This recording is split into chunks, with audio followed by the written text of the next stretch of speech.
بالله من الشيطان الرجيم بسم الله الرحمن الرحيم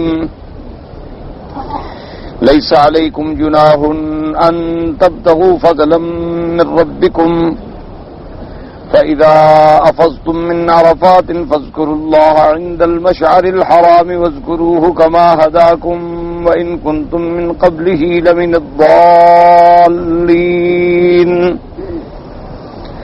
قال المؤلف والمفسر رحمه الله تعالى أدام النفع بعلومه وعلومكم في الدارين آمين إلى أن قال في صحيح مسلم وفي حديث جابر بن عبد الله الطويل الذي في صحيح مسلم قال فيه فلم يزل واقفا يعني بعرفة حتى غربت الشمس وبدت الصفرة قليلا حتى غاب القرص. اب صحیح مسلم کے اندر جو حضرت جابر بن عبداللہ سے طویل حدیث مبارک ہے حج کے مسئلے میں، اس کے اندر یہ الفاظ مبارک بھی ہیں فلم یزل واقفا، حضور صلی اللہ علیہ وسلم عرفات میں کھڑے رہے حتی غربت الشمس، حتی کہ سورج جو ہے ڈوب گیا، اور اس کے ڈوبنے کے بعد بدت الصفرۃ قلیلا حتی غاب القرص. یہ پہلا جو ہے نا غربت الشمس یعنی سورج ڈوبنے کے قریب ہو گیا، اب پیلا پن ظاہر ہوا اور وہ سورج کا ٹکڑا جو ہے قرص وہ ڈوب گیا اچھی طرح. اس کے بعد حضور صلی اللہ علیہ وسلم وہاں سے روانہ ہوئے. وَأَرْدَفَ أُسَامَةَ خَلْفَهُ، اور حضرت اسامہ کو اپنے ساتھ پیچھے سواری پہ بٹھایا. وَدَفَعَ رسول اللہ صلی اللہ علیہ وسلم وَكَشَّنَّ الْكَسْوَاءِ الزَّوَامَ حَتَّى إِنَّ رَأْسَهُ لَيُصِيبُ مَوْرِقَ رَحْلِهِ، اور آپ نے اپنی اونٹنی کسوا جو ہے اس کے آپ نے بڑے زبردست قوت کے ساتھ اس کے لگاموں کو کھینچ رکھا تھا. اس کی گردن جو ہے وہ پلان کے اگلے حصے سے گویا کہ لگ رہی تھی، اور آپ فرماتے تھے اور اپنے ہاتھ سے اشارہ فرماتے تھے ایھا الناس السکینہ السکینہ، لوگوں آرام سے چلو آرام سے چلو.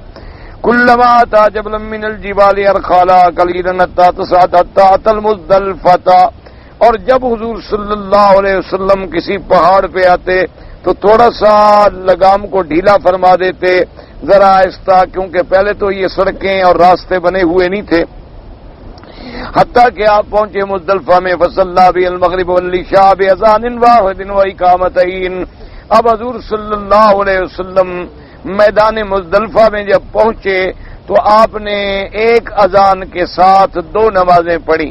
اذان ایک تھی اور ہر نماز کی تکبیر علیحدہ تھی، یعنی مغرب اور عشاء یہ دو نمازیں جو ہیں حضور نے جمع فرمائی مزدلفہ میں.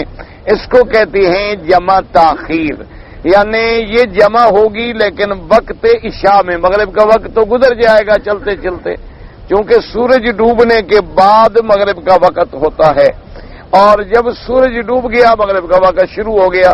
اب اس کے بعد جو ہے جو سرخی رہتی ہے اس کے ختم ہونے کے بعد، اور بعض ائمہ کے نزدیک سرخی پھر بیاض، اس کے ختم ہونے کے بعد عشاء کا وقت شروع ہوتا ہے. تو اب جب مزدلفہ میں جب پہنچیں گے تو یہاں دو نمازیں جمع ہوں گی، مغرب بھی اور عشاء بھی، چاہے مغرب میں جتنی دیر ہو جائے لیکن راستے میں نہیں پڑھنی ہے. دونوں نمازیں جو ہیں اس کا مزدلفہ میں پڑھنا جو ہے سنت محمد مصطفیٰ ہے صلی اللہ علیہ وسلم. ہاں ایک علیحدہ مسئلہ یاد رکھیں کہ بعض اوقات ٹریفک جام ہو جاتا ہے اور بالکل یہ اندیشہ ہو جاتا ہے کہ اب تو ہمیں نماز کا وقت ہی نہیں ملے گا، صبح ہونے کا قریب آ گیا ہے تو پھر آدمی پڑھ سکتا ہے راستے میں بھی ایسے حالات میں. ورنہ سنت یہ ہے کہ آدمی مزدلفہ میں پہنچنے کے بعد ایک اذان کہے اور پہلے مغرب کی نماز پڑھے، اس کے بعد دوسری تکبیر کہے اور پھر عشاء کی نماز پڑھے. جمع بین الصلاتین، اور یہ جمع تاخیر ہے. اور یہ بات بھی یاد رکھیں کہ اس دور کا نمازوں کے جمع کرنے میں کسی امام کا اختلاف نہیں ہے، یعنی تمام ائمہ اربعہ جو ہیں رحمت اللہ علیہم اجمعین ان کا اتفاق ہے کہ یہ دونوں نمازیں جو ہیں جمع ہوں گی. اچھا، اسی طرح دو نمازیں جو ہیں عرفات میں بھی جمع ہوں گی، ظہر اور عصر، لیکن اس میں تھوڑا اختلاف ہے. امام ابو حنیفہ رحمۃ اللہ علیہ یہ فرماتے ہیں کہ بھئی اگر بادشاہ خود نماز پڑھائے امیر المومنین، یا امیر المومنین کا مقرر کردہ نائب نماز پڑھائے تو پھر وہاں جمع ہو سکتی ہے، لیکن اگر کوئی آدمی اپنے اپنے کیمپ میں پڑھے تو پھر کہتے ہیں وہ جمع نہ کریں بلکہ اپنے اپنے وقت میں پڑھیں۔ یعنی کیا معنی ہوا کہ اگر تو اس کو امام کی نماز ملتی ہے، چونکہ جو امام اب عرفات میں ہیں اس میں کوئی شبہ نہیں ہے کہ وہ بادشاہ کے نائب ہیں، بادشاہ کے حکم سے ہیں، لہذا اگر وہاں موقع ملے تو پھر تو جمع کر لے گا۔ لیکن اگر اس نے اپنی پڑھنی ہے کیمپ میں تو وہ احناف کے نزدیک پھر یہ ہے کہ وہ علیحدہ علیحدہ پڑھیں گے، اور ائمہ ثلاثہ کے نزدیک اور اہل حدیث حضرات کے نزدیک چاہے کیمپ میں پڑھے چاہے جماعت سے پڑھے، جہاں بھی پڑھے دونوں میں جمع کرے گا، ظہر اور عصر کو جمع کرے گا اور مزدلفہ میں مغرب اور عشاء کو جمع کرے گا۔ اور رحمت اللہ علیہم اجمعین، اللہ تبارک و تعالی سب پر کروڑوں رحمت نازل فرمائیں، اور سب جو ہیں ان کا استدلال احادیث مبارکہ سے ہوتا ہے، اور یہ اختلاف ایسے ہیں جیسے افضل غیر افضل کے، یعنی نعوذ باللہ یہ ایسے اختلاف نہیں ہے کہ کوئی یہ کہے اس کی نماز نہیں ہوگی، اس کی نماز نہیں ہوگی، اس کی نماز باطل ہے، نہ صرف یہ ہے کہ ان کے نزدیک یہ طریقہ افضل ہے، ان کے نزدیک یہ طریقہ افضل ہے، اور اصل یہ ہے کہ اللہ تبارک و تعالی ہمیں فرائض کے ادا کرنے کی توفیق عطا فرمائیں۔ اور اسی طرح مطلقاً سفر ہے، مثلا اب آپ مدینہ منورہ جا رہے ہیں یا آپ کسی ملک میں سفر کر رہے ہیں تو حنابلہ کے نزدیک امام احمد ابن حنبل رحمۃ اللہ علیہ، امام شافعی رحمۃ اللہ علیہ اور اہل حدیث حضرات کے نزدیک ہر سفر میں نمازوں کا جمع کرنا جائز ہے، یعنی وہ جب سفر پہ جا رہے ہیں وہ کہتے ہیں ظہر عصر کو جمع کر لو اور مغرب اور عشاء کو جو ہے جمع کر لیں۔ امام ابو حنیفہ رحمۃ اللہ علیہ کے نزدیک افضل یہ ہے، وہ کہتے ہیں کہ افضل طریقہ جمع تو کرے لیکن اس طرح کہ ظہر کی نماز میں دیر کرے، یعنی ظہر کا وقت آ گیا دیر کرے، ظہر کو آخر وقت میں جا کے پڑھے، اور جب ظہر ختم کر لے فارغ ہو تو عصر کا وقت داخل ہو جائے گا اب عصر پڑھ لے۔ وہ فرماتے ہیں کہ جمع تو کرے لیکن اس طرح کہ ایک نماز کو دیر کرے تاکہ دوسری نماز کا وقت قریب آ جائے، اسی طرح مغرب میں اتنی دیر کرے کہ عشاء کا وقت قریب آ جائے، مغرب کو پڑھ لے پھر اس کے بعد عشاء جو ہے اس میں جمع کر لے۔ وہ فرماتی ہیں اصل میں دو نمازوں کا وقت کا تقرب اور دو نمازوں کے قریب ہونے کی وجہ سے اللہ نے ہمیں جمع کی رعایت دی ہے۔ وہ کہتی ہیں کہ اصل بات جو ہے، ورنہ حضور نے کبھی یہ تو نہیں کیا نا کہ فجر اور ظہر کو جمع کریں، اس لیے کہ دو نمازیں تو وہ بھی بن سکتی تھی نا فجر اور ظہر، لیکن کبھی جمع کیوں کہ فجر کا وقت کہاں ہے اور ظہر کا وقت کہاں ہے، اور درمیان میں 8-10 گھنٹے کا فاصلہ ہے، لیکن ظہر اور عصر کے اندر جو ہے 2-3 گھنٹے کا فاصلہ آ جائے گا، اس کے بعد پھر اور 1-2 گھنٹے کا فاصلہ آ جائے گا، تو ان کا ایک قرب ہے۔ تو وہ فرماتے ہیں اسی طرح ایک حدیث مبارک میں بھی موجود ہے کہ میرے آقا جب سفر فرما رہے تھے تو صحابہ نے عرض کیا کہ حضور نماز کا وقت ہو گیا ہے، تو آپ نے فرمایا الصلاۃ امامکم، آگے چلو آگے چلو، اور پھر صحابہ چلتے رہے کہ کچھ دیر گزری، پھر صحابہ نے دوبارہ عرض کیا حضور نماز کا وقت ہو گیا، آپ نے فرمایا آگے چلو آگے چلو، اور اس کے بعد پھر صحابہ نے عرض کیا حضور نماز کا وقت جا رہا ہے، آپ نے فرمایا اور آگے چلو، تو اب حضور اترے اور پھر آپ نے ظہر پڑھی، پھر اس کے بعد عصر پڑھی، تو انہوں نے کہا کہ ظہر میں اتنی دیر کر دی کہ صحابہ بار بار یاد دلاتے رہے، لیکن حضور نے فرمایا آگے چلو آگے چلو، الصلاۃ امامکم الصلاۃ امامکم۔ اور دوسرا اصل جو رعایت اللہ نے دی ہے یہ اللہ کا بہت بڑا انعام ہے، جیسے کہ سفر میں اللہ نے 4 رکعتوں کی نماز کو قصر فرما دیا کہ 2 رکعت پڑھی جائے تاکہ بندے پر سفر میں ایک رعایت ہو گئی۔ اچھا، اب سنتیں اور نفل جو ہیں وہ پڑھنے ضروری ہی نہیں ہے، یعنی اگر آپ کو موقع ملے، آپ کے پاس وقت ہے، آپ جیسے جاتے ہیں مثلا 8 دن مدینہ پاک میں رہنا ہے، پھر بھی آپ مسافر ہیں، لیکن آپ کے پاس اور تو کوئی کام نہیں ماسی و زیارت کے، عبادت کے، تلاوت کے، اور کیا کام ہے آپ کا، تو اس لیے منع نہیں ہے کہ آپ سنتیں نہ پڑھیں یا نفل نہ پڑھیں یا اور عبادت نہ کریں، جتنا کر سکتے ہیں کریں، لیکن اگر آپ سفر میں چل رہے ہیں اور راستہ ہے، گاڑی ہے، بس ہے، تو اللہ نے رخصت دے دی کہ فرض پڑھو اور قافلہ نہ رکے اور تمہارے سفر میں کوئی تکلیف واقع نہ ہو جائے۔ یہ اللہ تبارک و تعالیٰ کی طرف سے بندوں پر انعام ہیں اور اللہ کی بڑی رحمتیں ہیں، اور آدمی جب نماز پڑھ لیتا ہے تو اطمینان ہو جاتا ہے کہ الحمدللہ اللہ کا شکر ہے کہ میں نے ایک فرض ادا کر لیا اور اللہ تبارک و تعالیٰ نے مجھے اچھا۔ پھر سفر میں جب نماز پڑھیں اس کے بڑے فائدے ہیں۔ ایک تو آپ وضو کے ساتھ ہوں گے، پھر آپ نماز پڑھیں گے، اللہ کا ذکر کریں گے، لازمی بات ہے کہ اس میں ذکر بھی آ گیا، قرآن بھی آ گیا، تلاوت بھی آ گئی، دعا بھی آ گئی، اللہ تبارک و تعالیٰ کی طرف خشوع و خضوع بھی آ گیا، تو آدمی کو سفر میں اللہ آفات سے اور بلاؤں سے محفوظ فرما دیتے ہیں۔ اللہ تبارک و تعالیٰ کی رحمتوں اور عنایتوں سے انسان کو ہر حال میں فائدہ اٹھانا چاہیے۔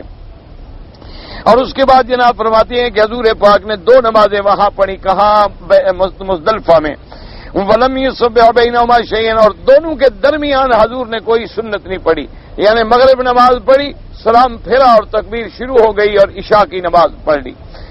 ثُمَّ اسْتَجَعَ طَلَعَ الْفَجْرَ، اس کے بعد حضور پاک کچھ لیٹ گئے، آپ لیٹ گئے اور صبح صادق ہوئی۔ فَصَلَّى الْفَجْرَ حَتَّىٰ تَبَيَّنَ لَهُ الصُّبْحُ بِأَذَانٍ وَإِقَامَةٍ، اس کے بعد آپ نے اذان اور اقامت سے فجر کی نماز پڑھی۔ ثُمَّ رَكِبَ الْقَصْوَاءَ، پھر آپ اپنی اونٹنی پہ سوار ہوئے۔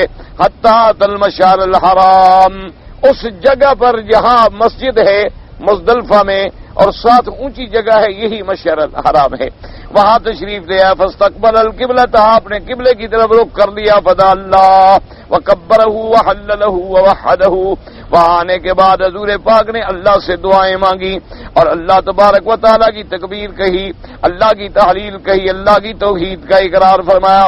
فلم يزل واقفا حتى اسفر جدا فدفع قبل ان تطلع الشمس، اس کے بعد حضور صلی اللہ علیہ وسلم وہی دعا میں مصروف رہے، اور مزدلفہ میں جب اچھی طرح روشنی ہو گئی لیکن سورج نہیں نکلا، سورج نکلنے سے پہلے حضور صلی اللہ علیہ وسلم پھر مزدلفہ سے تشریف لے آئے۔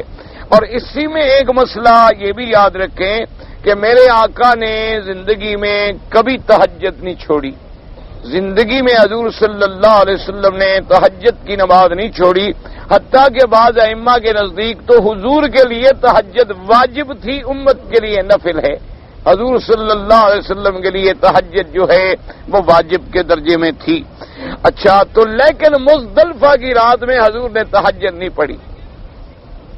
مزدلفہ کی ایک ایسی رات ہے کہ جس میں حضور لیٹ گئے، وجہ کیا تھی کہ امت کو سبق ملے تاکہ امت آرام کر سکے، کہ اب عرفات میں سارا دن عبادت کر کے امت آ رہی ہے، پھر مزدلفہ میں اگر ساری رات جاگنے میں گزر جائے، پھر صبح کنکری مارنی ہے، قربانی کرنی ہے، بال منڈانے ہیں، پھر طواف زیارت کے لیے آنا ہے، تو بندے تھک جائیں گے۔ اس لیے حضور نے اپنی امت پہ شفقت کی، مہربانی کی اور آپ سو گئے تاکہ امت بھی آرام کر لے، ورنہ حضور پاک کے لیے تو 2 راتیں 4 راتیں جاگنا کوئی مشکل نہیں تھا۔ حضور صلی اللہ علیہ وسلم کے لیے جیسے 2-2 3-3 دن رات متواتر روزہ رکھنا کوئی مشکل نہیں تھا۔ حضور صلی اللہ علیہ وسلم 2-2 3-3 دن 4-4 دن متواتر روزہ رکھ لیتے، دن میں بھی روزہ، رات میں بھی روزہ، دن میں بھی روزہ، رات میں بھی روزہ۔ تو اب اسی طرح حضور صلی اللہ علیہ وسلم کے لیے تو کوئی رات کا جاگنا کوئی مشکل بھی نہیں تھا اور آپ کی طبیعت پہ اس کا کوئی اثر بھی نہ ہوتا، لیکن آپ نے امت پہ مہربانی کی، امت کے لیے راحت کا اسباب پیدا کیے کہ آنے والے زمانے میں میری امت بڑی کمزور ہوگی، وہ اتنی محنت نہیں برداشت کر سکے گی، اب رات مزدلفہ میں ذرا 2-3 گھنٹے بھی اگر نیند آ گئی تو تازہ ہو جائیں گے اور صبح عبادت کے لیے تیار ہو جائیں گے۔ اور دوسری بات یہ یاد رکھیں کہ یہ مزدلفہ کی رات جو ہے، یہ بھی روایات میں آتا ہے کہ اتنی متبرک رات ہے کہ جیسے لیلۃ القدر کی رات ہو۔ اور اسی طرح مزدلفہ کے بارے میں صحیح حدیثوں میں یہ آیا ہے کہ حضرت سیدنا ابی بکر صدیق رضی اللہ تعالی عنہ وارضاہ، حضرت سیدنا صدیق فرماتے ہیں کہ میں نے دیکھا کہ صبح کی نماز کے بعد سرکار مدینہ بڑا چہرے پہ خوشی ہے اور مسکرا رہے ہیں. تو میں نے آ کے عرض کیا حضور اضحک اللہ سنک یا رسول اللہ، اللہ آپ کو ہمیشہ مسکراتا ہوا رکھے. تو یہ عربوں کے محاورات جو ہیں نا یہ بڑی نعمت ہیں. عربوں کے محاورات کے ہر کلمے میں آپ کو دعا ملے گی. آپ ملیں گے تو کیا کہیں گے آخر السلام علیکم، یہ بھی تو دعا ہے کہ اللہ کی تیرے اوپر اللہ کی طرف سے سلامتی ہو، اللہ کی تیرے اوپر رحمت ہو، السلام علیکم ورحمت اللہ، تو یہ بھی ایک دعا ہے. اچھا اس کے بعد کیا کہیں گے حیاکم اللہ، اللہ یحییکم، صبحک اللہ بالخیر، مساک اللہ بالخیر. ہر کلمے میں ایک دعا ہے. اس لیے جب صحابہ نے دیکھا سیدنا صدیق نے کہ حضور مسکرا رہے ہیں تو ساتھ دعا دی کہ اللہ آپ کو ہمیشہ مسکراتا ہوا رکھے. تو یہ ایک طریقہ ہے، ادب ہے کہ آدمی جب بات کرے تو اللہ سے دعا کرے تاکہ اللہ تبارک و تعالیٰ کی رحمت شامل ہو. حضور نے فرمایا کہ اصل بات یہ ہے سیدنا صدیق کہ میں نے جو دعائیں مانگی تھیں عرفات میں میری ساری دعائیں منظور ہو گئیں، لیکن کچھ دعائیں رہ گئی تھیں، وہاں منظوری نہیں ملی. تو جاءنی جبریل آنفا، ابھی جبریل آئے ہیں تو انہوں نے کہا کہ ہم نے آپ کی وہ دعائیں بھی منظور کر لی ہیں. تو لہذا یعنی مزدلفہ بھی ایک ایسا مقام ہے کہ جو باتیں عرفات میں رہ گئی تھیں ان کی منظوری اللہ نے مزدلفہ میں عطا فرمائی ہے. تو لہذا وہاں رات کا سونا جو ہے یہ بھی سنت ہے، اور 2 نمازوں کا پڑھنا جو ہے وہ بھی سنت ہے، اور باقی جو کنکریاں چننا اٹھانا جو ہے یہ کوئی ضروری مسئلہ نہیں ہے. لیکن ہمارے حاجی صاحبان ماشاءاللہ آپ دیکھیں گے انشاءاللہ اللہ سب کو حج نصیب کرے، ہمیں بھی نصیب کرے اور ہر مسلمان کو نصیب کرے. آپ دیکھیں گے عرفات سے جب آئیں گے گاڑی سے اتریں گے نماز کا فکر نہیں ہوگا، کنکریوں کا فکر ہوگا. اترتے ہوئے کنکریاں چننی شروع کر دیں گے. ان کا خیال ہے کہ شاید اتنے حاجی آئے ہوئے نا کنکریاں ختم ہو جائیں پھر ہم کیا کریں گے. حالانکہ ان کو نہیں پتا کہ یہ پتھر پہاڑ کی زمین ہے، یہاں بھی کنکریاں ختم ہو سکتی ہیں. اللہ کے بندے یہ تو پہاڑوں کی سرزمین ہے، یہاں کنکریوں کے ختم ہونے کا کیا سوال ہے. پہلے تم فرض ادا کرو، کنکری چننا تو کوئی فرض نہیں ہے. اچھا پھر کنکریوں کے لیے مزدلفہ سے اٹھانا کوئی مسئلہ نہیں. آپ مزدلفہ سے اٹھائیں، راستے میں اٹھائیں، مینا میں اٹھائیں، کسی جگہ سے کنکریاں اٹھا لیں، صرف ان جمرات کے قریب جو ہے وہاں سے نہ اٹھائیں بس. باقی سارے مینا میں جہاں سے مرضی ہے اٹھا لیں، سارے مزدلفہ میں اٹھا لیں، سارے راستے میں اٹھا لیں. صبح کو روشنی ہو جائے گی اٹھا لیں. رات کو اندھیرے میں لگے ہوتے ہیں جی کنکریاں چن رہے ہیں، کنکریاں نہ ختم ہو جائیں کہیں اللہ معاف کرے. یعنی جو کام نہ کرنے کے ہیں ان میں ہم بڑے شیر ہیں، اور جو کام کرنے کے ہیں وہ ہم کبھی نہیں کرتے. یہ اللہ تبارک و تعالی ہمارے حال پہ رحم کرے. ہم مسجد سے گزرے نا جی تو باقاعدہ سلام کرتے ہیں مسجد کو، ادب یہ ہے.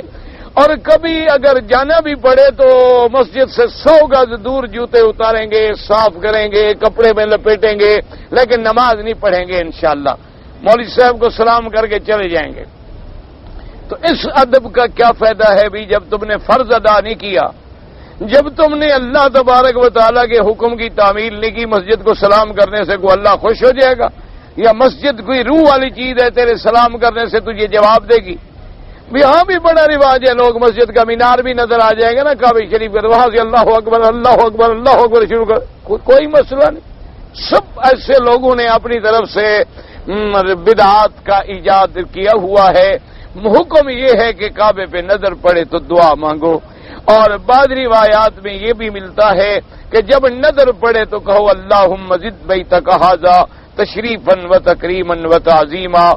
یعنی اپنی زبان میں کہہ دو کہ یا اللہ اپنے اس گھر کی عزت و عظمت میں اضافہ فرما.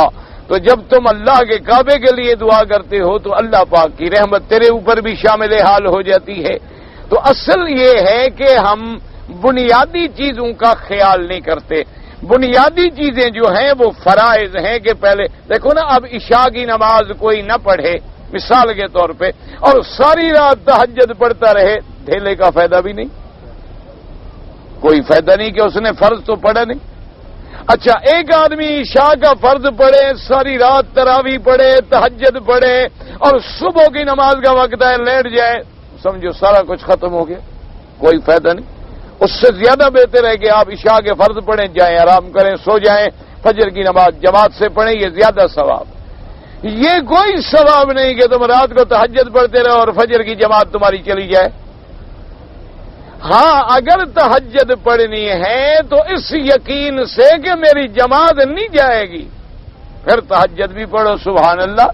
تو اس لیے ہمیشہ پہلے فرض ہوتے ہیں، فرض کے بعد واجبات ہوتے ہیں، واجبات کے بعد سنن ہوتے ہیں، سنن کے بعد مستحبات ہوتے ہیں۔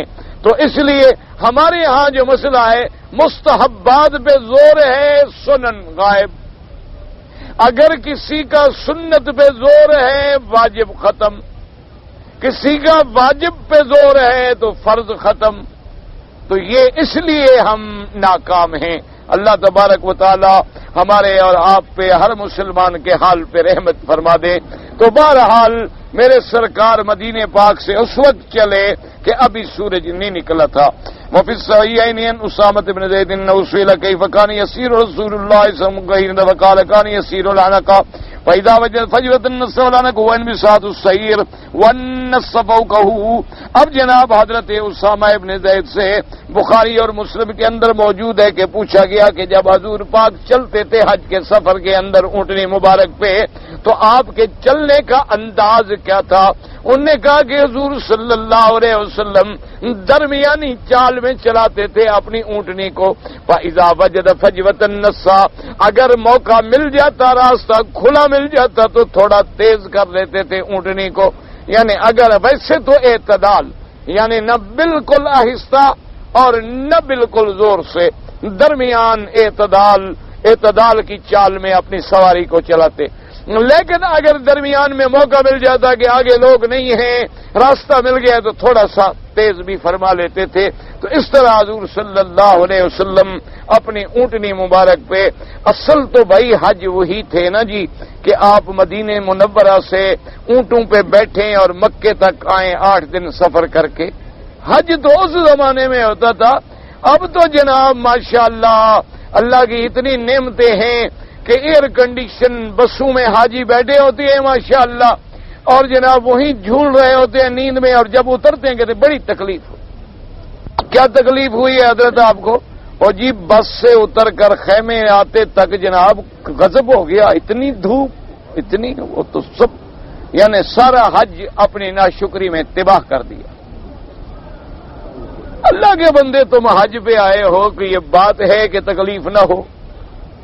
اگر تکلیف نہ ہو تو پھر اللہ نے حج رکھا کیوں؟ اسی لیے تو رکھا کہ تو ہماری تربیت ہو، ہمارا امتحان ہو، ہم ذرا مشقت سے گزریں، ہم صبر سے گزریں، ہم سفر کی تکلیفوں سے گزریں، ہم برداشت کا مادہ پیدا کریں، ایک دوسرے سے ہمدردی کا مادہ پیدا کریں، ذرا مٹی پہ سو کے دیکھیں کہ غریب کیسے مٹی پہ سوتا ہے، 2 چادریں باندھ کے دیکھیں کہ غریب کیسے زندگی بسر کرتا ہے، ایک ترانہ پڑھ کے کھڑے ہوں تاکہ پتہ لگے کہ ہر کلمے پڑھنے والا ایک ہے۔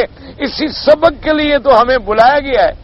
8 کھانے جناب، بلکہ میں نے تو یہ دیکھا ہے ماشاءاللہ کہ عرفات مینا مزدلفہ میں آدمی اتنی روٹی اور کھاتا ہے، میرے خیال میں کبھی گھر میں بھی اتنی نہیں کھاتا ہوگا۔ تھوڑا سا چلنا پڑتا ہے نا، پھر بھوک لگتی ہے تو 2-2, 4-4, 5-5 کلو فروٹ تو معمولی سی بات ہے نا۔ 10, 15, 20 بوتلیں بیپسی کولا کی شام تک، یہ تو مسئلہ ہی کوئی نہیں نا، یہ تو ایسے ٹیسٹ ہے، ذائقہ بدلنے کے لیے تھوڑا سا۔ اور اس کے بعد بڑی تکلیف ہوئی جی اس دفعہ، بہت تکلیف، اور بڑی تکلیف۔ اور جی کیا تکلیف؟ اور جناب بسیں پھنس گئی، رل گئے، مر گئے، کھانا نہیں ملا جی، لیٹ ہو گئی، 2 بجے کھانا دیا، ٹھنڈا ہو گیا۔ تم شادی پہ 1000 آدمی کو کھانا نہیں دے سکتے ہو، یا 20 لاکھ آدمی کو شکر نہیں کرتے کہ مل جاتا ہے؟ تم شادی کرتے ہو، 1000 آدمی کو بلا لو، دیکھو میرے خیال میں 500 انشاءاللہ گالیاں دیتا ہوا جائے گا۔ تجربہ کر لو، آخر تمہارے ملک میں شادیاں ہوتی ہیں نا، بھی بڑی بھی چھوٹی بھی شادیاں ہوتی ہیں۔ 1000 آدمی کو دعوت دو، شرط لگا لو، کیسٹ ٹیپ لے کے کھڑا کر دو ذرا ملازمین کو کہ ہر آنے جانے والے کے تاثرات نوٹ کریں، جب مہمان چلے جائیں تو ذرا ٹیپ سنیں کہ تمہارا کیا حلیہ بناتے ہیں وہ۔ کوئی کہے گا 1947 کا امیر ہے سالہ، یہ کل تک بھوکا مرتا تھا، آج ہمیں دکھانے کے لیے بڑی بڑی شادیاں کر رہا ہے۔ کوئی کہے گا پتہ نہیں جی بورچی کہیں سے ایسا ڈھونڈ کے منگوایا بے وقوف جس کو کھانا پکانا ہی نہیں آتا۔ کوئی کہے گا جناب گھی تو اس میں معلوم ہوتا ہے وہ منگایا جس میں کوئی مردہ پڑا ہوا تھا۔ یعنی صرف آپ تقریریں سنیں 1000 آدمی کا انتظام کر کے، اور یہاں 20 لاکھ آدمی کی گیدرنگ ہے، پھر ان کو ایک جگہ سے منتقل کرنا ہے، مکے سے مینا، مینا سے عرفات، عرفات سے مزدلفہ، مزدلفہ سے مینا، مینا سے پھر مکہ، مکے سے پھر مینا، مینا سے پھر مکہ، مکے سے پھر مدینہ، مدینے سے پھر مکہ، مکے سے پھر جدہ۔ ایک مذاق ہے؟ کہہ دینا تو بڑا آسان ہے، ہر آدمی اعتراض بڑے کرتا ہے۔ او جی یہ ہے، ایک دفعہ میں باہر کے سفر پہ گیا نا تو میرے ساتھ ایک دوست تھے، وہ ہمیشہ اعتراض کرتے تھے کہ جی آپ کے لوگ جو ہے نا ایئرپورٹ پہ جی 6 گھنٹے 8 گھنٹے جناب غضب ہے، 8 گھنٹے لگا دیتے ہیں جناب، ایک جہاز 2 جہاز آ جائیں تو بس 8 گھنٹے کے لیے جناب رول گئے، اور جی چائے پیتے رہتے ہیں، بات ہی نہیں سنتے، بسوں ادھر دیکھتے نہیں ہیں، ہم لینے لگا کے کھڑے رہتے ہیں۔ اب جناب ہم دنیا کے اس ایئرپورٹ پہ اترے جو دنیا کا اس وقت سب سے بڑا ایئرپورٹ ہے، اور جن کو یہ ناز ہے کہ ہم ساری دنیا کے بادشاہ ہیں، اور اپنے سپر پاور ہونے کا اور نیو ورلڈ آرڈر ہونے کے جو بڑے بڑے دعوے کرتے ہیں نا جناب، اور 4-4.5 گھنٹے جناب رول گئے نا جی ہم ایئرپورٹ پہ، کبھی یوں جا رہے ہیں اور کبھی یوں آ رہے ہیں، کبھی یوں جا رہے ہیں کبھی یوں آ رہے ہیں، پسینے پسینے ہو گئے۔ اسی طرح ایئرپورٹ پہ حشر ہوا، ایک لائن میں جا رہے ہیں وہ لائن میں آ رہے ہیں، ایک جا رہے ہیں ایک میں آ رہے ہیں۔ اچھا پھر اتنا غضب کہ نہ کوئی پنکھا نہ کوئی اے سی، چونکہ باہر موسم ٹھنڈا ہے، ہم ان دنوں میں گئے تھے جب گرمی تھی، گرمی ہے تو اندر کوئی انتظام نہیں، چھوٹے بچے رو رہے ہیں، عورتیں رو رہی ہیں۔ میں نے اس سے کہا، میں نے کہا یہ پڑھے لکھے لوگ ہمارے تو غریب بدو ہیں نا بیچارے، یہ تمہارے پڑھے لکھے کیا کر رہے ہیں؟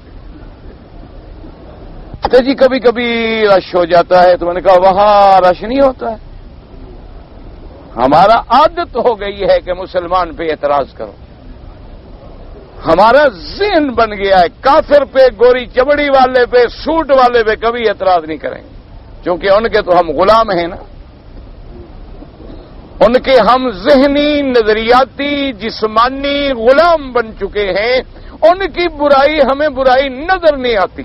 اچھا ایک سڑک پہ آ رہے تھے جناب، تو آپ یقین کریں کہ 3.5 گھنٹے ٹریفک یوں کھڑی ہے مین روڈ پہ۔ میں نے کہا یہ کیا ہو گیا؟ کہتے جی آگے کوئی سڑک بن رہی ہوگی، کچھ ہوگا۔ میں نے کہا ہمارا تو مینا مزدلفہ میں ہو جائے تو بڑے تم گلے کرتے ہو، آج کیوں ہیں؟ یہ تمہارے باپ لگتے ہیں۔ یہ کیا ہو رہا ہے اللہ کے بندے؟ میں نے کہا تم شکر نہیں کرتے ہو کہ وہ 20 لاکھ آدمی کو پھر ایک دن نہیں، ابھی دیکھو الحمدللہ ابھی تو آپ رجب میں ہیں، اللہ کا شکر ہے حرم بھرا ہوا ہے، اللہ کا شکر ہے شعبان، پھر رمضان، اس کے بعد شوال، ذی القعدہ، ذی الحجہ، اور پھر محرم کے 10 15 20 محرم تک۔ اب اتنی اللہ کی مخلوق کو سنبھالنا کہ پھر ایک فروٹ یعنی سیب کی بھی کمی نہ آنے دیں، ایک چیز کا ریٹ تبدیل نہ ہو۔ تمہارے یہاں تو صرف یہ ہوتا ہے نا جی کہ فلاں چیز میں سوچ رہے ہیں کہ کچھ اضافہ کیا جائے، تو شام کو 30 روپے والی چیز جو ہے 40 روپے سیر ہو جاتی ہے، ابھی وہ سوچ رہے ہیں اضافہ کیا جائے۔ ہمارے مسلمان کلمہ پڑھنے والے پہلے اضافہ کر دیتے ہیں، اور یہاں جناب والا اللہ تبارک و تعالی مہربانی فرمائے، آج جو بوتل آپ کو 2 روپے میں ملتی ہے اور چھوٹی 1، اسی طرح عرفات میں ملے گی۔ مجال ہے کہ 20 لاکھ آدمی اور ایک چیز کا ریٹ اوپر ہو جائے۔ اب ہر سال حج پڑھتے ہیں، اگر میں کوئی خوشامد کر رہا ہوں تو آپ بتا دیں، کیونکہ اب مشکل یہ ہو جاتی ہے نا کہ کوئی سچی بات او جی یہاں تو سب خوش آمدی لوگ ہیں، او بابا ڈر کے مارے تعریف کرتے ہیں، ہمارا ملک آزاد ہے، جس کو گالیاں دیں ہم سبحان اللہ، اسی لیے تو بھوکے مر رہے ہو کہ ہم نے جب قدر والے کی قدر نہ کی، نہ شکری کی، اللہ نعمتیں چھین لیتا ہے۔ ہم نے اپنے ملک کی قدر نہیں کی، اللہ نے ہمیں دریا دیے، پہاڑ دیے، سمندر دیے، اللہ نے ہمیں بندے دیے، دماغ دیا، برین دی، مین پاور دی۔ میں کہتا ہوں کسی دنیا کے پاس ایسی نعمتیں نہیں جو ہمارے پاس ہیں۔ کہ ایک عالم دین نے لکھا، بڑی پیاری بات لکھی، اس نے کہا سورۃ الرحمن میں اللہ نے جتنی نعمتوں کا ذکر کیا ہے وہ سب اللہ نے پاکستان والوں کو دی ہے، لیکن ناشکرے ہیں۔ کیا وہ اللہ کا شکر ادا نہیں کرتے، اس لیے پھر اللہ کے عذاب آنے شروع ہو جاتے۔ جتنی اس نے کہا سورۃ الرحمن رکھ لو سامنے، اور جتنی نعمتوں کا اللہ نے ذکر کیا سب موجود ہیں، لیکن اس کے باوجود کھانے کو نہیں ملتا، عزت محفوظ نہیں۔ دعا کرو اللہ ہم سب پہ رحم فرما دیں۔ بس یہ جگہ مکہ اور مدینہ ہے کہ یاد رکھو یہ دعاؤں کی جگہ ہے۔ کسی کو بد دعا نہ دو، کسی کو گالی نہ دو، کسی پارٹی وارٹی کے چکروں میں نہ پڑو، بس اللہ کے آگے رہو، اللہ میاں معافی دے دے، مسلمانوں کی رحم فرما دے۔ بس ہم گناہگار ہیں، ہم خطا کار ہیں، ہماری خطائیں ہیں، معاف کر دے۔ اب ہم اتنے عذاب جھیلنے کے قابل نہیں رہے، کب تک مائیں اپنے بیٹوں کی لاشیں اٹھائیں گی؟ دعا کرو اللہ راضی ہو جائے، بس اللہ سے معافی مانگو اور کسی سے نہیں، نہ کسی کا گلہ نہ کسی کی تعریف، اپنے مالک کے آگے رونا شروع کر دو۔ اللہ جب راضی ہوں گے سب مسئلے حل ہو جائیں، اللہ پاک کی رضا آ جائے، بس دعا یہ کیا کرو۔ اب اس کے بعد جناب فرماتی ہیں حضور پاک صلی اللہ علیہ وسلم نے وقال نبی آدم خدا محمد بنت الشافعی فيما كتب الی نبیہ او امی سفیان بن عیینہ قوله تبارک وتعالی فاذا افضتم من عرفات فاذكروا الله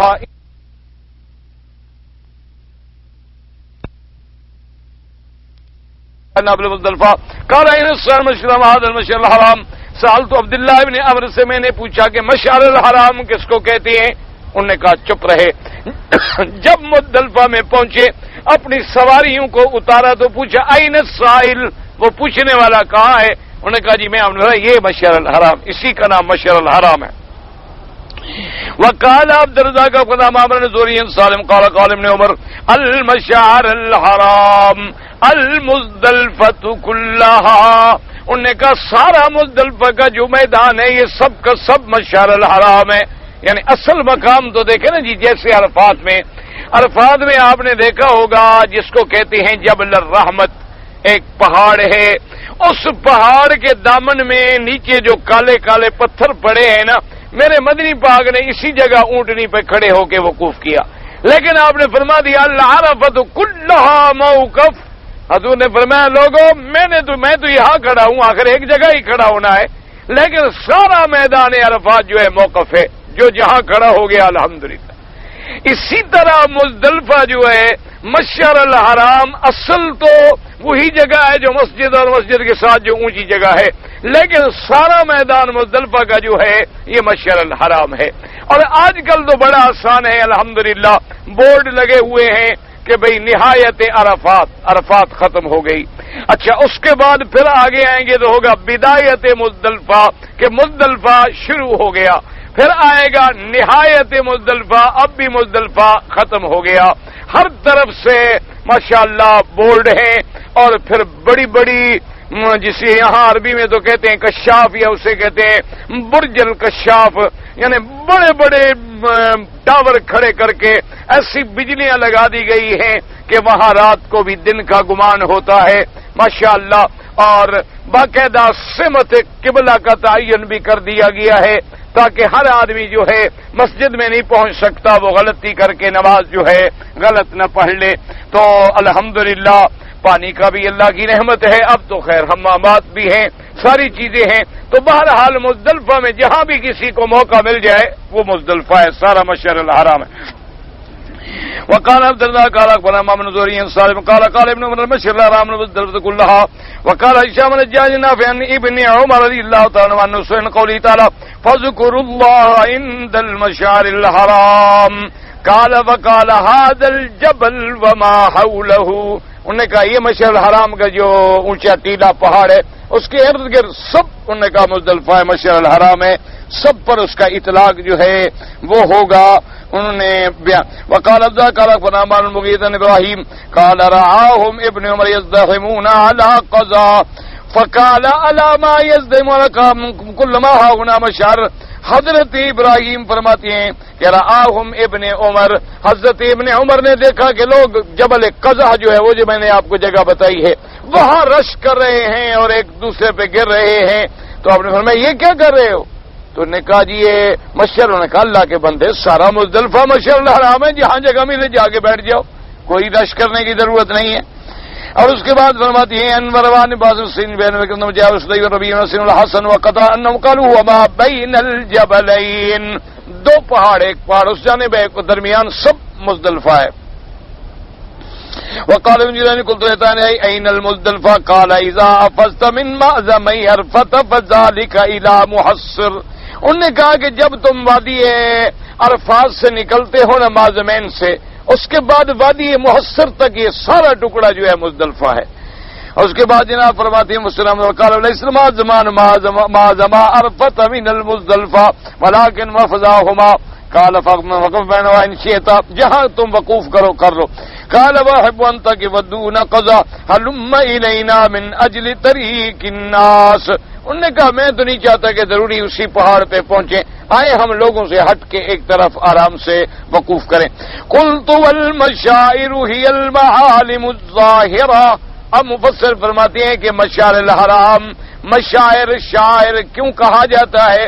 تو فرماتے ہیں اس کا معنی ہوتا ہے معالم یعنی علامت، نشانیاں، جیسے کوئی جھنڈا لگا دیں ایک علامت ہوتی ہے. تو فرمایا کہ وَإِنَّمَا سُمِّيَتِ الْمُزْدَلْفَةُ وَالْمَشْعَرُ الْحَرَامُ لِأَنَّهَا دَاخِلَ الْحَرَمِ. اور مزدلفہ جو ہے یہ بھی حد حرم کے اندر داخل ہے. حرم جو ہے عرفات تک ہے، عرفات سے کچھ پہلے نشان آ جائے گا، وہاں تک حد حرم کے باقاعدہ انہوں نے پلر لگا دیے ہیں. مزدلفہ سارا جو ہے یہ حرم میں ہے، مینا سارا جو ہے یہ حرم میں ہے. مینا بھی حرم میں داخل ہے اور مزدلفہ جو ہے یہ بھی حرم میں داخل ہے.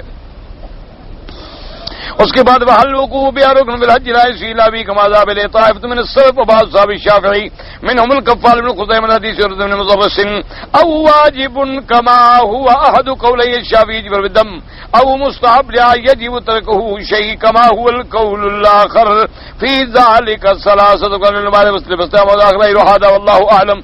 اب مفسر رحمۃ اللہ علیہ فرماتے ہیں کہ مزدلفہ میں ٹھہرنا جو ہے بعض ائمہ کے نزدیک تو رکن ہے، یعنی نہیں ٹھہرے گا تو حج بھی نہیں ہوگا، اور بعض ائمہ کے نزدیک واجب ہے کہ اگر نہیں ٹھہرے گا تو دم دینے سے اس کا جرمانہ ادا ہو جائے گا، اور بعض علماء کے نزدیک مستحب ہے کہ بس ٹھہرے گا تو ثواب ہے، نہیں ٹھہرے گا تو کوئی اس پہ گناہ نہیں.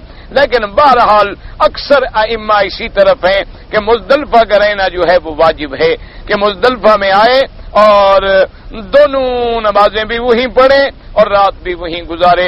ہاں اگر کوئی معذور ہے یا بیوی بچے ہیں یا کوئی ڈپٹی کرنے والے لوگ ہیں، ان کی مجبوری ہے کہ ان کو رخصت نہیں ملتی، تو ان کے لیے اجازت ہے کہ وہ دو نمازیں پڑھیں، وقوف کریں، کچھ دیر ٹھہریں اور اس کے بعد مینا کے لیے روانہ ہو جائیں.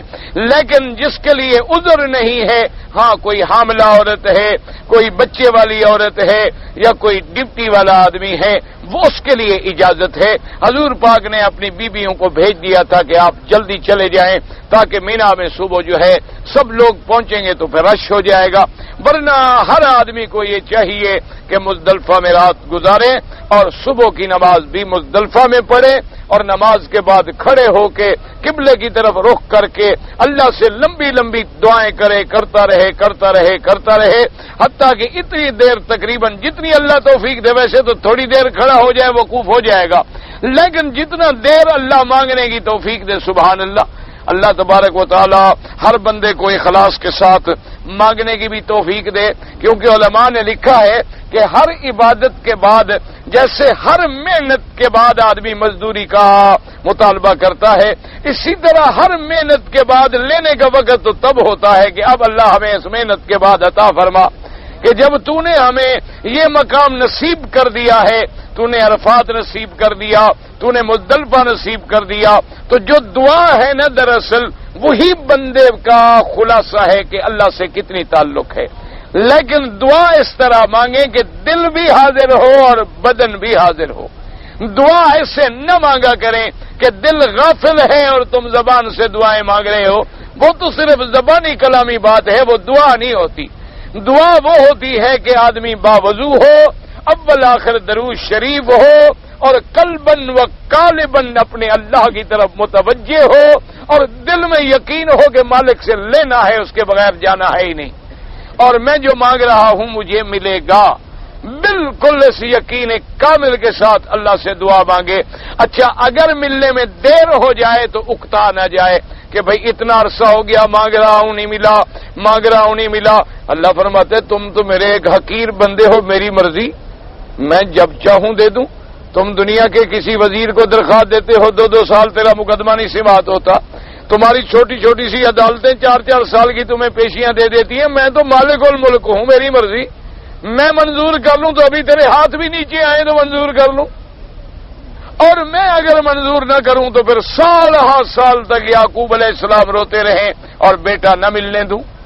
اور اپنے گھر کے باہر 2 کلومیٹر کے فاصلے پہ یوسف علیہ السلام کنویں میں موجود ہیں، اور میں نے ملنے بھی نہ دیا، علم بھی نہ دیا، خبر بھی نہ دی، اور خوشبو بھی نہ جانے دی، اور جب میں راضی ہو گیا تو قمیض مصر سے نکلا اور خوشبو پہنچ گئی۔ یہ اللہ کی مرضی ہے، بندے کا کام تو مانگنا ہے کہ مانگتا رہے اور کبھی نا امید نہ ہو اور مایوس نہ ہو۔ مایوس ہونا جو ہے کافروں کی صفت ہے، مومن کبھی اپنے اللہ کی رحمت سے مایوس نہیں ہوتا۔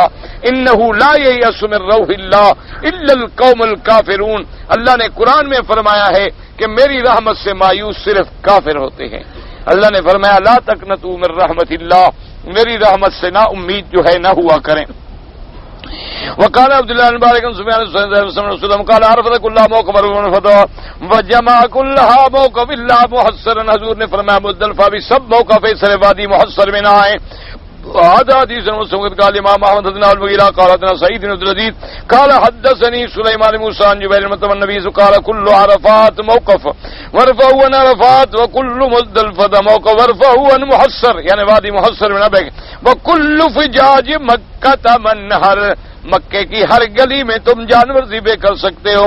وَكُلُّ أَيَّامِ التَّشْرِيقِ ذِبْحٌ، اس کے بعد جو ہے ایام تشریق میں بکری کا ذبح کرنا قربانی کا جائز ہے۔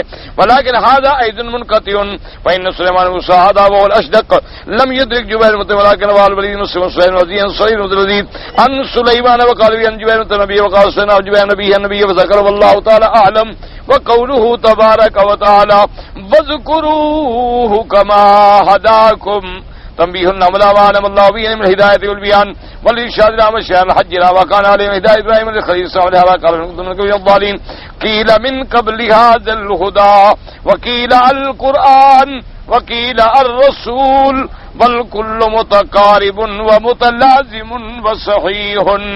اللہ نے فرمایا کہ تم میرا ذکر اسی طرح کرو جس طرح میں نے تم کو ہدایت کی۔ کیا مانا؟ ما انعم اللہ بہ من الہدایۃ والبیان والارشاد، کہ اللہ نے ہدایت کی، اللہ نے تمہیں حج کا مسائل بتلائے، اللہ نے تمہیں حج کرنے کی توفیق دی، اللہ تبارک و تعالی نے سنت ابراہیم کو زندہ فرمایا۔ وَإِن كُنتُم مِّن قَبْلِهِ، اس ہدایت کے آنے سے پہلے تم نہیں جانتے تھے۔ اب خدا سے مراد کیا ہے؟ بعد نے فرمایا یہ قرآن مقدس، اور بعد نے فرمایا کہ مراد الرسول صلی اللہ علیہ وسلم میرے آقا محمد مصطفیٰ ہیں، یعنی ان کے آنے سے پہلے تم بالکل گمراہی میں پڑے تھے، تمہیں کوئی پتہ نہیں تھا کہ ہدایت و ارشاد کے کیا رستے ہیں۔ تو اللہ تبارک و تعالیٰ کا ذکر بھی کریں، اللہ کا شکر بھی کریں، لیکن اس طریقے سے جس طریقے سے اللہ نے سمجھایا ہے، یعنی عبادت بھی اللہ وہ قبول کرتے ہیں جو اللہ کے حکم کے عین مطابق ہو۔ واللہ عالم۔ کہتے جی اگر میں نے مثلا طواف کیا، قرآن پڑھا، تو اپنے ان اعمال صالحہ کا وسیلہ پکڑنا جائز ہے؟ بالکل جائز ہے، یہ تو عین سنت ہے کہ اعمال صالحہ کا وسیلہ پکڑ کے دعا مانگی جائے۔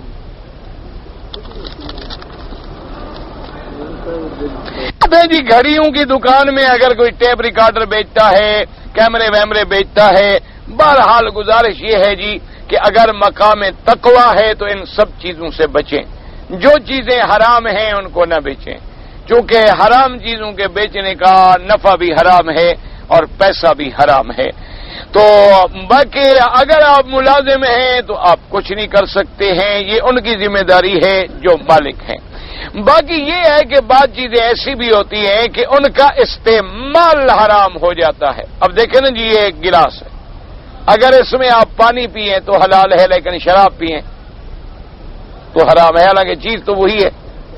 اسی لیے بعض چیزیں ایسی ہیں جن کو تم اب ٹیپ ریکارڈر ہے، مثلا یہ ٹیپ ہے، یہ جب نئے نئے آئے تھے تو تاثر یہ تھا کہ بھئی اس سے گانے اور برائی پھیلے گی، لیکن اللہ نے اب اس کو اتنا بڑا دین کی تبلیغ کا ذریعہ بنا دیا ہے کہ حیران ہو جاتا ہے آدمی۔ کسی ملک میں چلے جاؤ کیسٹ آگے پہنچا ہوتا ہے، ٹیپ پہنچا ہوتا ہے، ورنہ وہاں ہم کبھی زندگی میں بھی نہ جا سکیں۔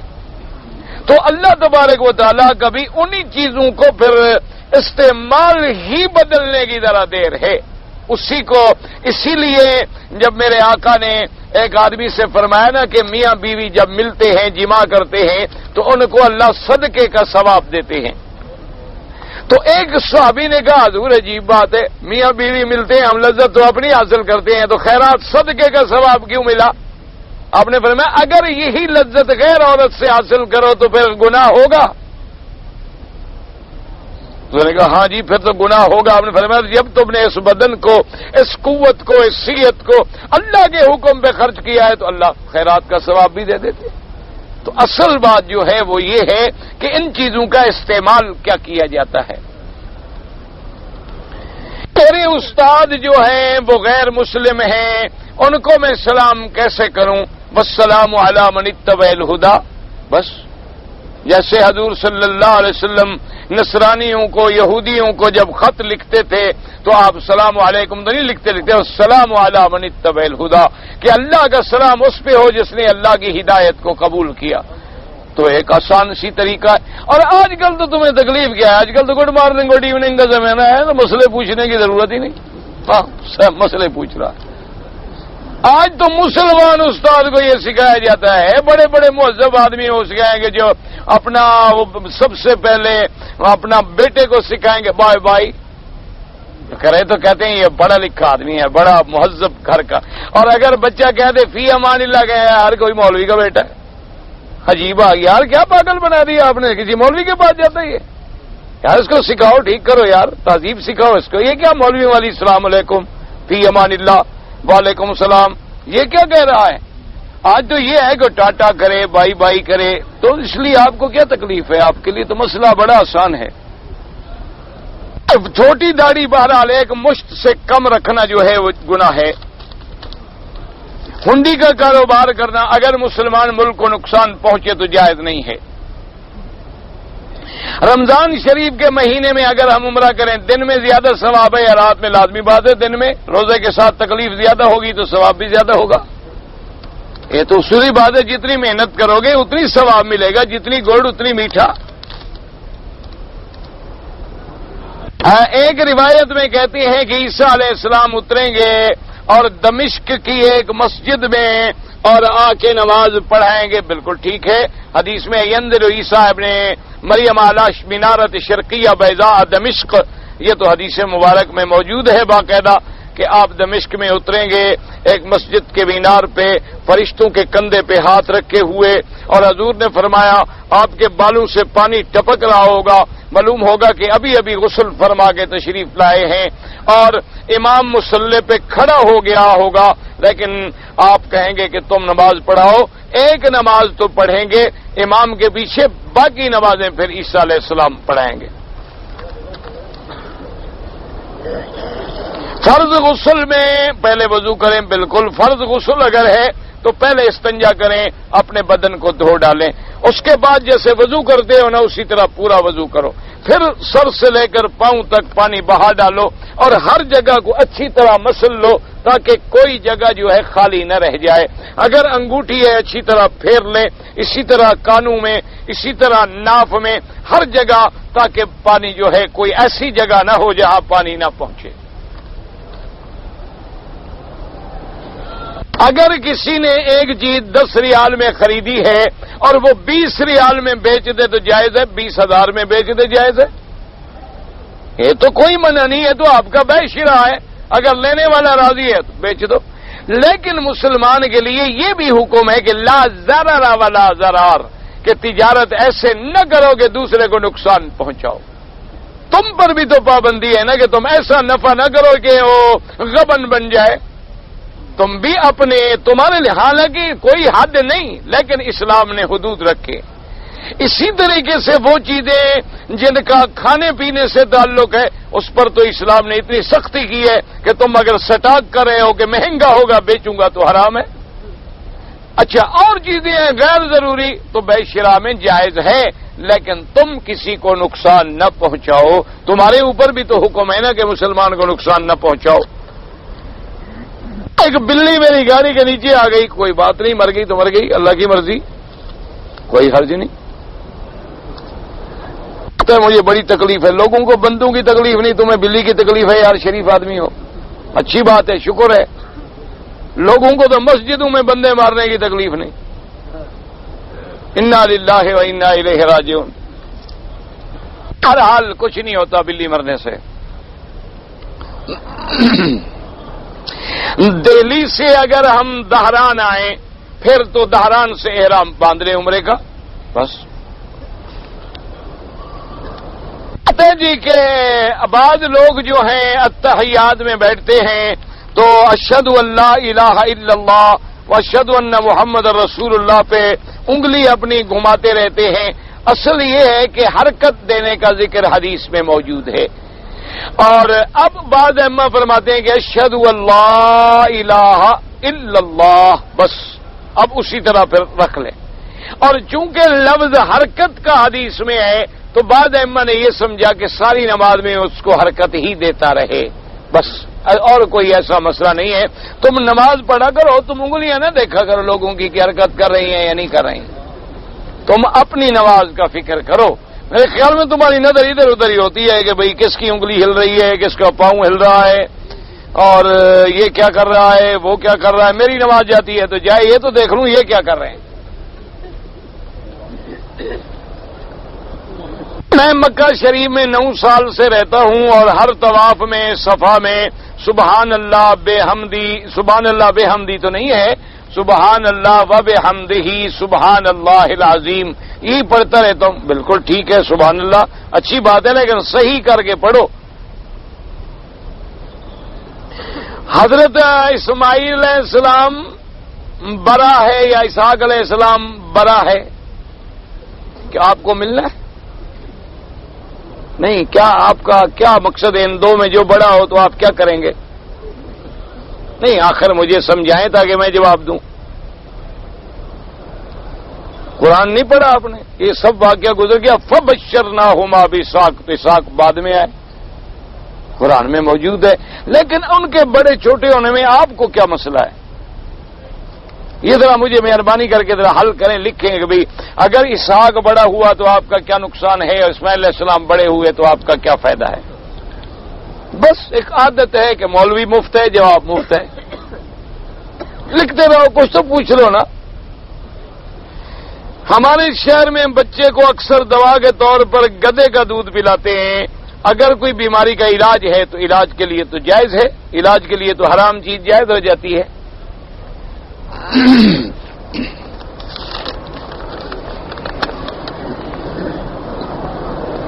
اگر میں 4 کافروں میں پھنس گیا اور وہ کہتے ہیں میرے ساتھ مندر میں چلو تو میں کیا کروں؟ یعنی تم نے ابھی خیال کر لیا خود کہ میں پھنس گیا، تو جب پھنسنا پوچھنا کیا کرتا ہے؟ بس فرضی مسئلے. اگر میں پھنس گیا تو مگر میں کیا کروں گا؟ اچھا اگر تم نہ پھنسے تو مگر کیا ہوگا؟ بس میں نے کہا نا مفت کا سوال ہے، مفت کا جواب ہے، جو مرضی ہے. اگر پھنس گئے اور جان جانے کا خطرہ ہو تو جا سکتے ہو، قرآن میں موجود ہے الا من اکرہ وقلبہ مطمئن بالایمان. اگر کسی نے کوئی ایسا جبر کیا کہ جان خطرے میں ہے تو اللہ فرماتا ہے دل میں ایمان ہے، زبان سے کوئی ایسی بات کہہ دے کہ جان بچ جائے تو کوئی حرج نہیں. مسئلہ قرآن میں موجود ہے.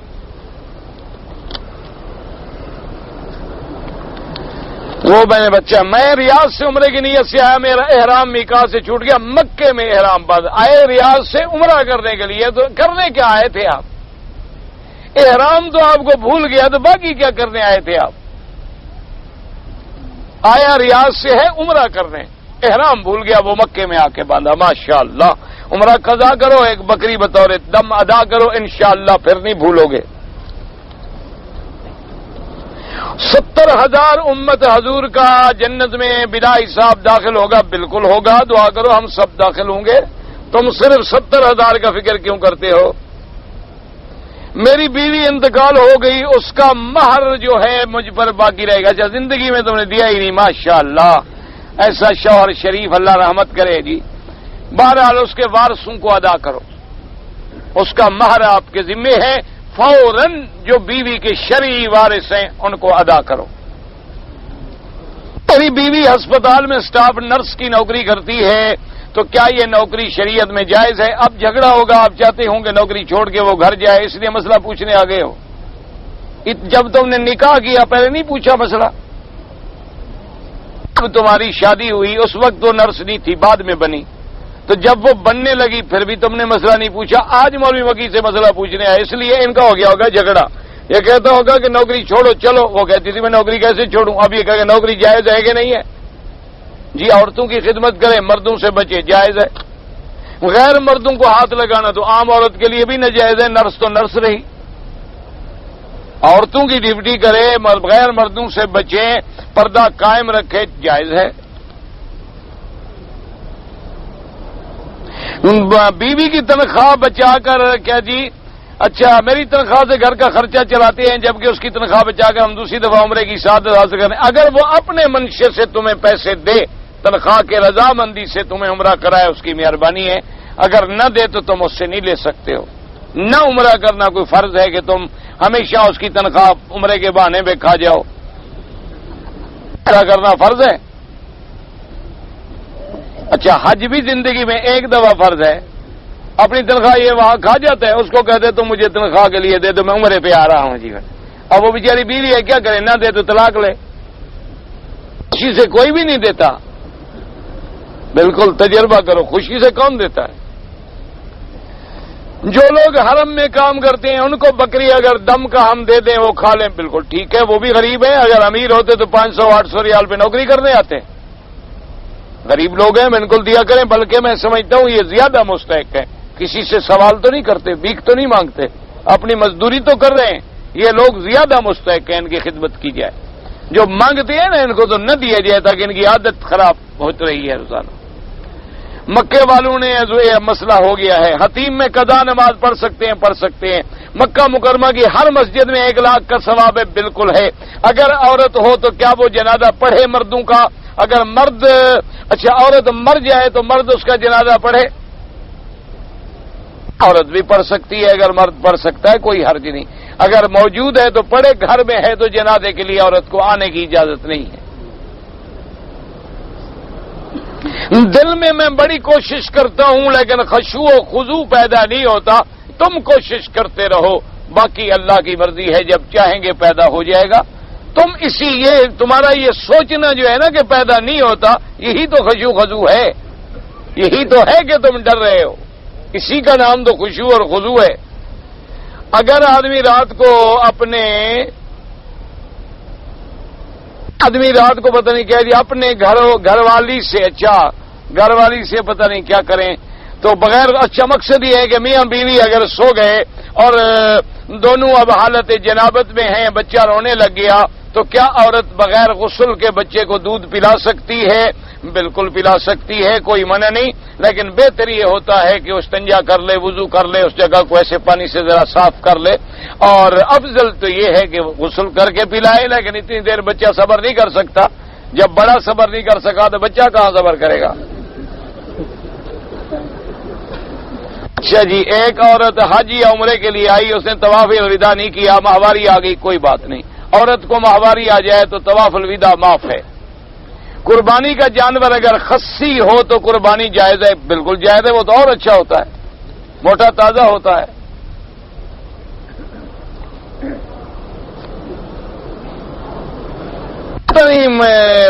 میں ایک مسئلہ ہے، 4تھی دفعہ عمرے پہ آ رہا ہوں، حج فرض، اب بھی تم پر حج فرض نہیں ہوا، 4تھی دفعہ آ رہے اللہ کے بندے، عجیب آدمی ہو یار. جو لوگ داڑھی نہیں رکھتے ہیں مونچھیں رکھتے ہیں وہ سنت کی مخالفت کرتے ہیں. حکم ہے کہ مونچھیں مناؤ اور داڑھی رکھو. ایک آدمی امام کے پیچھے اکیلا تھا, نماز پڑھ رہا تھا, تو اس کو قریب کھڑے ہونا چاہیے. مقتدی ایک بھی ہو تو جائز ہے, لاکھ بھی ہو تو جائز ہے.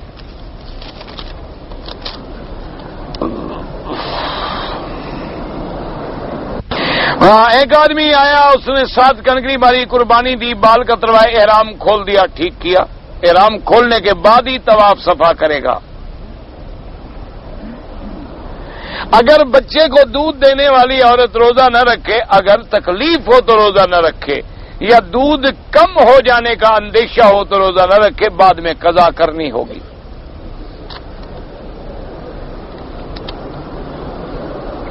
اگر ماہواری کے دن میں نمازیں جو ہیں ان کی قضا نہیں ہے, لیکن روزے کی قضا ہے.